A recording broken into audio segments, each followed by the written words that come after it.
Hey guys, I'm Andy Garner. And I'm Kaitlin Roslen. And we are nurse practitioners at Southeast Gastroenterology.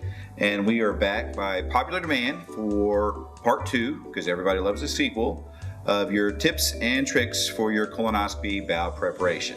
The most important thing we will tell you today is read your book. So rumors are true. There is a new pill-based bowel preparation. That is a pilling. That's so pharmaceutical. So there are 12 pills that you take the night before and 12 the morning of. They are not small pills. They are vitamin sized, I would say. So really important to remember when considering this as an option for your colonoscopy preparation is the size of the pills. Because if you have difficulty getting them down, they're not going to be effective, of course. But also know that you cannot cut or you cannot crush the pills. Truly, if you have trouble swallowing, the pill prep is not for you. The liquid prep is still an option, which leads me to my next... Wait, always remember, read the book. The next point we want to make is we get questions a lot from patients, which prep is the best and do they work the same? And the answer is that yes, they work the same, and the prep that's going to work the best for you is the one that you follow the directions for and do correctly by reading the directions in your book. So we'll talk you guys to the bowel preparation as far as which is the most appropriate for you at the time of your consultation prior to the procedure.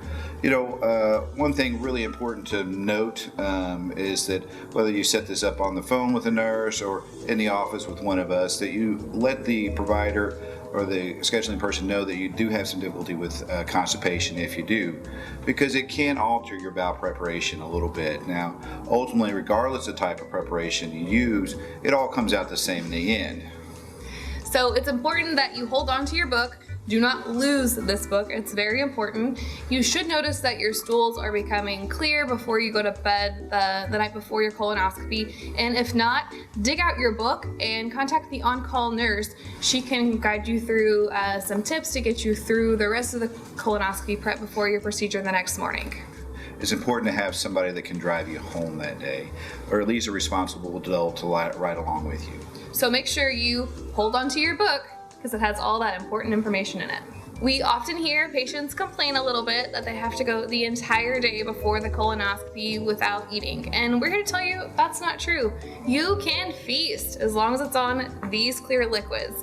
You might be surprised to know that dark sodas such as Coke, Diet Coke, and even Dr. Pepper are included as part of that clear liquid diet. Very important, you can have coffee as long as it doesn't have any cream basis to it. Also really important to note is you should not have any red or purple colored fluids. It has to do with the coloration because those can stain the colon and disrupt your colonoscopy. Another important note is that tequila and alcohol are not clear liquids that you can have. To save the margaritas till after. And if you get confused about what clear liquids you can have, just look in your book. So another important tip to remember is that when preparing for your colonoscopy, the recommended fluid that you take the day before or feast on the day before your bowel preparation is the very bare minimum. Make sure that you, the day before your colonoscopy and your bowel preparation, are drinking as much fluid and feasting on as much liquids as you can possibly feel comfortable doing so. And another important thing is don't lose your book. If you are traveling from far away to have your colonoscopy done, talk to the nurse that's helping you schedule your procedure. You might be able to alter the prep time some. Really important to do that because the last thing you want to do is be caught on the side of the road on your way to your colonoscopy. So if you're driving for a number of miles, make sure you let your nurse know. And always check your book for the appropriate colonoscopy prep times. So the most important takeaway today is to read your book. Make sure you have your book. And don't lose your book. For any questions, check your book. Also, keep up with your book. You can always reference your book for any questions. And also, look at your book. Make sure you know where your book is at.